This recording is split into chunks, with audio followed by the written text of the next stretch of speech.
ہو یا شک کیا ہو، سب خاموشی سے معذرت کرتے ہوئے جناب مریم سے واپس چلے گئے۔ پھر مریم کی طہارت و کردار پر پوری زندگی کسی نے شک نہیں کیا، نہ انگلی اٹھائی نہ اعتراض کیا۔ کیوں کا؟ اس لیے کہ وہ سمجھ گئے تھے کہ اللہ نے مریم کو عیسیٰ کا محافظ بنایا ہے، محافظ بنایا ہے۔ تو اے مسلمانوں، 1400 سال ہو گئے، عیسائی ہزاروں سال پہلے یہ سمجھ گئے کہ اللہ جسے نبی کا محافظ بنا دے اس کے کردار پہ شک نہیں کیا جاتا، تو پھر اللہ جسے محمد مصطفیٰ کا محافظ بنا دے،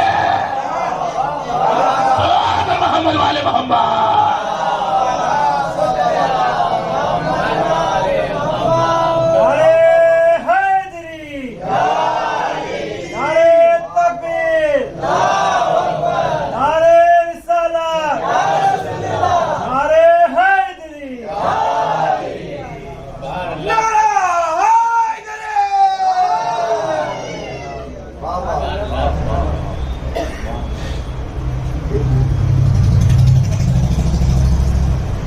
اب یہاں سے وہ حضرت عیسیٰ کو اللہ کا بیٹا کہنے لگے۔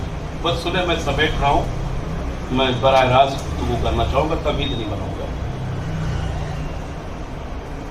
اللہ کا بیٹا، اللہ نے کہا عیسیٰ کو یہ میرا بیٹا کہنے لگے۔ جب رسول کے پاس آئے نا وہ لوگ، کہا کہ عیسیٰ اللہ کے بیٹے ہیں، تو اللہ نے کہا میرے نبی ان سے کہہ دو عیسیٰ میرا بیٹا کیسے ہو سکتا ہے جبکہ میری کوئی شریک حیات نہیں ہے، جب کوئی ہمسر نہیں ہے تو عیسیٰ بیٹا کیسے ہو سکتا ہے۔ اب سمجھ میں آیا کہ علی کو فاطمہ کا ہمسر کیوں بنایا۔ بات واضح ہو رہی، دلیلوں پہ دلیلیں دی گئی۔ اللہ کے رسول نے قرآن کی آیتوں پہ آیتیں سنائی، خوب دلیلیں۔ یہیں پہ روکوں گا آپ کو۔ عیسائی مانے نہیں مانے، سب جانتے ہیں نہیں مانے، اگر مان گئے ہوتے تو مباہلہ نہ ہوتا۔ بھیا یہ عیسائی قرآن کی آیتیں سنتے رہے، وہ بھی رسول کی زبان سے، کسی حافظ کی زبان سے نہیں، کسی قاری کی زبان سے نہیں، کسی مولوی کی زبان سے نہیں، کسی مفتی کی زبان سے نہیں۔ توجہ، رسول کی زبان سے قرآن کی آیتیں سنتے رہے لیکن نہیں مانے۔ توجہ فرمائیے گا، اس کا مطلب یہ ہے کہ قرآن سمجھانے کے لیے ان کے لیے کافی نہیں تھا۔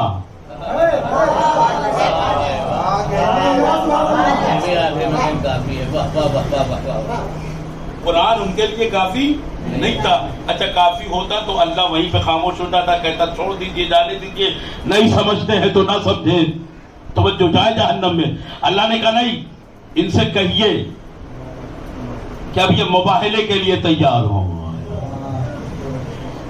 مباہلے کے لیے آئے اور اپنے بیٹوں کو لائے، آپ بھی اپنے بیٹوں کو لائیں۔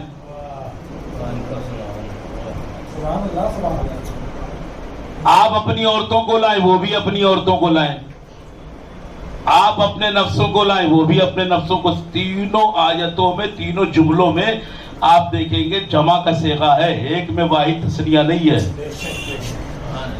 وہ ابنانا و ابناکم، وہ اپنے بیٹوں کو لائیں، آپ اپنے بیٹوں کو۔ وہ نسانا و نساکم، وہ اپنی عورتوں کو لائیں اور آپ اپنی عورتوں کو لائیں۔ وَأَنفُسَنَا وَأَنفُسَكُمْ، آپ اپنے نفسوں کو لائیں اور وہ اپنے نفسوں کو لائیں۔ توجہ فرمائیے گا، یہی ہے نا۔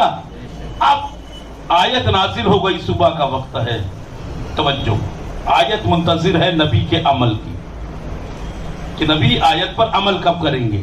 بیٹوں کو بلایا گیا ہے، آئے در جناب زہرا پر، آ کر سلام کیا، سلام کرنے کے بعد کہا اللہ کا حکم آیا. کیا حکم آیا ہے؟ کہ حکم یہ آیا ہے کہ عیسائیوں سے مباہلہ کیجئے اور مقابلے میں اپنے بیٹوں کو لے جائیے، وہ بھی اپنے بیٹوں کو لائیں. توجہ فرمائیے گا. اپنی عورتوں کو لے جائیے، وہ بھی اپنی عورتوں کو لائیں. اپنے نفسوں کو لے جائیے، آپ بھی اپنے نفسوں کو لے جائیں گے. اللہ نے حکم دیا ہے. فوراً جناب زہرا نے کہا بابا گھبرانے کی ضرورت نہیں ہے، اللہ نے 2 بیٹے عطا کیے ہیں، ایک ہاتھ میں حسن ہے، دوسرے میں حسین ہے. دونوں کو پکڑ کر جناب زہرا نے رسول کے حوالے کیا. در سیدہ پر رسول کھڑے ہیں، زہرا اپنے دونوں بیٹے رسول کے حوالے کر رہی ہے. اے مفتی، اب کل سے یہ نہ کہنا کہ در زہرا سے کسی کو اولاد نہیں مل سکتی ہے. اے صلوات محمد والے بابا.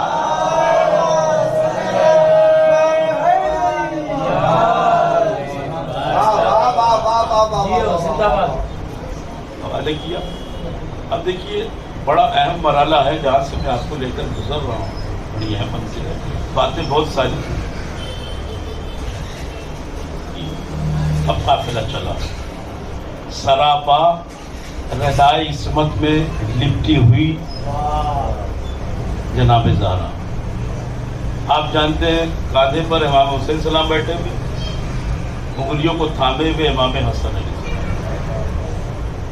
دوش مبارک پر امام حسین ہے، دست مبارک میں امام حسن ہے،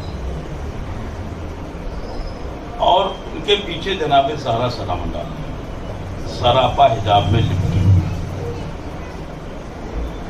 ان کے پیچھے کون ہے؟ ہاں، مولا علی کا دستور یہ تھا کہ کبھی عورتوں کے پیچھے نہیں چلے. یہ زندگی کا خاصہ بتا رہا ہوں. کبھی پوری زندگی کبھی عورت کے پیچھے نہیں چلے. ہمیشہ عورتوں کو پیچھے رکھتے تو خود آگے ہوتے، اور آگے رہ کر یہ بتاتے تھے کہ جو عورتوں کے آگے رہے وہ مرد ہوتا ہے. اب جیسے بھی سمجھنا چاہیں آپ سب سے، میں زیادہ وضاحت میں نہیں جاؤں گا. بھائی دیکھیے، جو عورتوں کے آگے رہے وہ مرد ہوتا ہے. لیکن مباہلے میں کیا ہوا؟ جناب زہرا کے پیچھے. اب یہاں سے صاحب مشکات نے لکھا کہ وجہ کیا تھی. جناب زہرا سلام اللہ علیہا اس کائنات میں ملک عصمت بھی تھی اور اللہ کا حجاب بھی تھی.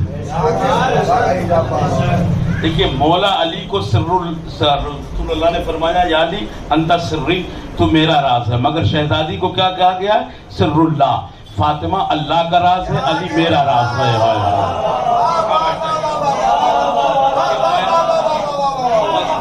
ابھی میں نے معرفت کا ایک توجہ فرمائیے گا. علی کون ہے؟ کہ علی ہے محمد کا راز. توجہ فرمائیے گا. زہرا ہے اللہ کا راز.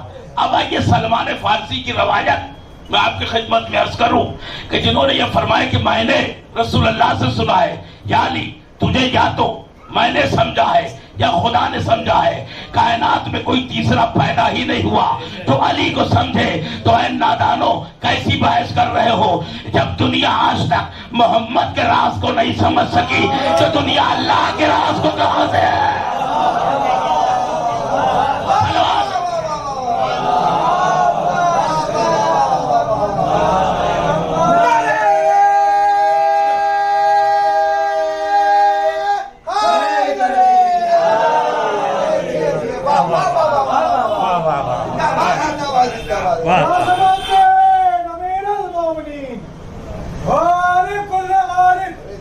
حضرت علی ابن ابو طالب مواد بلد